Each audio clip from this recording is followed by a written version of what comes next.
Sir, हमें कहा जाता है कि तपस्या करने से मोक्ष प्राप्त होता है, गंगा नहाने से मोक्ष प्राप्त होता है, तो आखिर ये मोक्ष क्या है सर? देखिए मोक्ष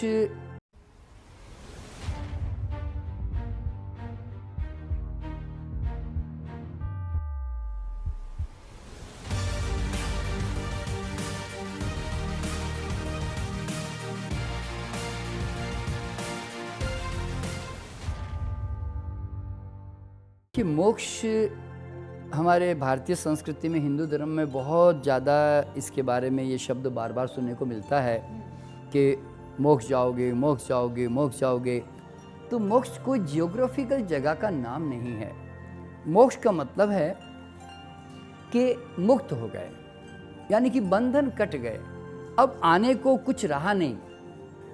तो हम लोग जो हैं, अगर हम चाहे हम सकारात्मक कर्म करते हैं, चाहे हम नकारात्मक कर्म करते हैं, तो वो कर्म हमारे साथ हमें वापस उस बंधन के साथ जोड़ते जाते हैं। लेकिन अगर हम न तो सकारात्मक कर्म कर रहे हैं और न हम नकारात्मक कर्म कर रहे हैं, न सुख में सुख न दुख में दुख, और धीरे धीरे हम इतना गहरा साक्षी भाव हम लोग विकास करने लग जाते हैं ध्यान के अंदर, तो फिर एक ऐसी अवस्था आ जाती है कि जहाँ पर हमारी सारी प्रतिक्रियाएं समाप्त हो जाती है। तो उस अवस्था को वास्तव में मोक्ष कहा जाता है। जैसे भगवान बुद्ध ने इसको प्राप्त किया, जैसे भगवान महावीर ने इसको प्राप्त किया। तो ये अवस्था, या नहीं तो भक्त लोग जो होते हैं, जहाँ जिन्होंने पूरी तरह समर्पित कर दिया और सब कुछ ईश्वर पे डाल दिया, जैसे मीरा है, चैतन्य है, नानक है, तो इन लोगों ने सब कुछ ईश्वर पे डाल दिया और अपना कुछ बचाया नहीं। तो उस अवस्था में भी उनकी प्रतिक्रियाएं कोई मायने नहीं रखती, क्योंकि वो तो कोई संस्कार निर्मित नहीं करते। तो ऐसे लोग जो हैं फिर मोक्ष को प्राप्त हो गए, ये शब्द कहना बिल्कुल ठीक है। लेकिन कोई कहता है कि मैं गंगा गया इसलिए मुझे मोक्ष मिलेगा, मैं 50 बार गंगा गया, मैं 50 बार केदारनाथ गया, मैं बद्रीनाथ चला गया, या मैंने इतने उपवास कर लिए, या मैंने इतना दान दे दिया, या मैंने ऐसे ऐसे काम कर दिए, मैंने किसी मंदिर की बहुत 500 बार परिक्रमा कर दी, तो मैंने साधुओं को भोजन खिला दिया, मैंने गरीबों को दान दे दिया। आप ऐसे हजारों काम कर ले, ये हो सकता है कि आपके अहंकार को पुष्ट करें, क्योंकि तुम दान देकर बड़े अंदर से प्रसन्न होते हो कि मैं दानी, मैंने जो दान दिया वो आज तक किसी ने दिया नहीं, ऐसा भी हो सकता है। और आप जब आप गंगा भी नहा लेते हो, तो क्या ऐसा चीज़ निकल जाएगा आप में से? आप जब गंगा में जाते हो तो भी वही व्यक्तित्व होते हो, बाहर आते हो तो भी वही व्यक्तित्व होते हो, बदलाव क्या आया तुम्हारे अंदर? तो इसीलिए आप चाहे जिंदगी भर रोज गंगा में नहा लें, तो भी आपकी कभी मुक्ति नहीं हो सकती। और आज तक क्या कभी कोई मुक्त हुआ है ऐसे? और तुम चाहे कितनी परिक्रमा कर लो, तुम हो तो वहीं के वहीं। तुम जो मन लेकर वहाँ गए थे, वही मन लेकर तुम वापस आते हो। हो सकता है 500 परिक्रमा का अहंकार एक और तुम्हारे साथ एक्स्ट्रा जुड़ जाए कि मैंने 500 परिक्रमा की, इतनी परिक्रमा आज तक किसी ने नहीं की, मैं इतनी बार बद्रीनाथ चला गया, मैंने भगवान को इतनी बार खुश कर दिया। कि जैसे बद्रीनाथ जाना, केदारनाथ जाना या तीर्थ यात्राओं में जाना, तो भगवान जैसे बहुत खुश होते हैं और वो कहते हैं वाह वाह भाई वाह, आप मेरे पास 25 बार आ गए, तो अब मैं तुम्हें मोक्ष दे दूंगा। यानी कि कोई ऐसी जगह है जहाँ जाके तुझे बैठा के बड़ी मौज मस्ती करवाऊंगा। तो ये सारे जो भ्रम हमारे दिमाग में हैं, अगर हम ये सोचकर सब कुछ कर रहे हैं, तो इनसे आपको कभी कोई लाभ नहीं मिलेगा। मैं ऐसा नहीं कहता कि कोई आदमी तीर्थ यात्रा न जाएं, मैं ये नहीं कहता कि तुम गंगा में मत नहाओ, तुम्हें अच्छा लगता है तो भाई नहाओ ना, मज़े लो उसके।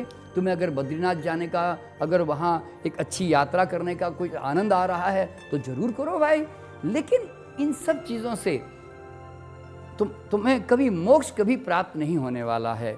अगर तुम सचमुच कोई आदमी मोक्ष की प्राप्ति चाहता है, तो उसको कहीं भी जाने की जरूरत नहीं है। वो जहाँ पर है, जिस जगह पर है, वही संसार में, व्यापार में, बाजार में रहकर अगर वो भीतर चला जाए और वो साक्षी भाव का विकास कर लें, अगर वो ध्यान का विकास कर लें, और अपना आत्म साक्षात्कार कर लें और अपनी प्रतिक्रियाएं बंद कर दें, निरासक्त हो जाएं और एक अभिनय की तरह जीवन को जीकर संसार से निकल जाएं, तो मोक्ष प्राप्त हो गया। तो इसीलिए मोक्ष तो अभी इसी वक्त आपके सामने है। आपने पकड़ा हुआ है सब कुछ, आप छोड़ना नहीं चाहते, आप अभी छोड़ने को तैयार हो जाओ, आप अभी मोक्ष के साथ जुड़ने लग जाओगे। तो इसीलिए मोक्ष कोई बाहर कोई ज्योग्राफिकल जगह नहीं होती, वो किसी बाहर के कर्म कांडों से कभी नहीं मिलता। ये सब भ्रम अगर हमारे साथ जुड़े हुए हैं तो दोस्तों इन भ्रम से बाहर निकलें और जो वास्तविकता है जीवन की, जो सत्य है, उसके साथ जुड़ें और वास्तविक मोक्ष को प्राप्त करें। मतलब तपस्या को भी माध्यम बताया गया है मोक्ष का, कि भूखे रहने से हमें भगवान के साथ एक अच्छा कनेक्शन होता है, ऐसा कहा जाता है। देखो पूर्वी, उपवास का मतलब ही है नजदीक में वास करना, लेकिन भूखा मरना उपवास नहीं है। हाँ, ये जरूर हो सकता है कि हम जब एक साधना में जाते हैं तो हम इतनी गहराई में कई बार डूब सकते हैं कि हमें खाने की कोई ज़रूरत ना पड़े। और वैसे भी नियम है ध्यान का कि जब आप ध्यान में जाते हैं गहराई से और आज जब आप एक ब्रह्मांडीय प्राण ऊर्जाओं से जुड़ने लग जाते हैं तो आपकी भोजन की आवश्यकता बहुत कम हो जाती है। जो भी हमारे बड़े बड़े महात्मा, भगवान बुद्ध हुए कि महावीर हुए कि या और भी हमारे कबीर हुए कि नानक हुए, ये सब लोगों ने कभी बहुत ज़्यादा अपने जीवन में भोजन नहीं किया।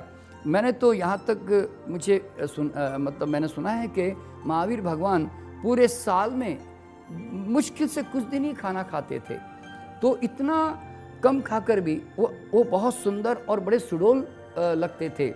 तो इसलिए तपस्या का मतलब ये नहीं है कि आप अपने आप को ठंड में बैठा दोगे, आप एक पाँव पे खड़े हो जाओगे, आप भूखे मर जाओगे तो आपका जो है मोक्ष आपको प्राप्त हो जाएगा।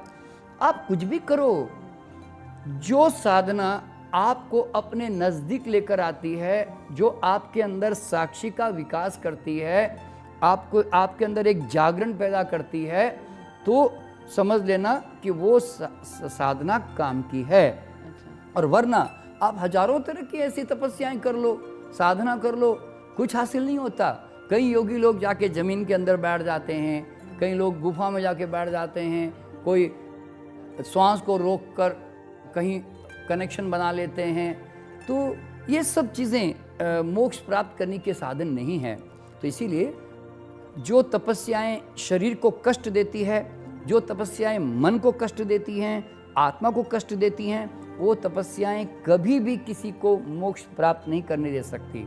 तो इसीलिए मोक्ष के लिए बहुत ज़्यादा कुछ करना नहीं होता। वास्तविक तपस्या का अर्थ है कि आपके चारों तरफ आपके आसक्ति के बहुत सारे साधन हैं, आपको क्रोध और आपके विकारों को उकसाने वाले बहुत सारे साधन हैं, आपके अहंकार को बढ़ावा देने के बहुत सारे साधन हैं। उसके बावजूद भी तुम निरंकारिता की तरफ बढ़ते जा रहे हो, तुम इनसे चिपकाव कम करते जा रहे हो और तुम अपने भीतर धीरे धीरे अपने अंदर खिसकते जा रहे हो, तब फिर तुम समझ लेना कि तुम चाहे कहीं पर भी बैठे हो, जैसी भी जगह पर हो, गांव में है, बाजार में है, हिमालय में है, आपके लिए जगहों का कोई फर्क नहीं पड़ता।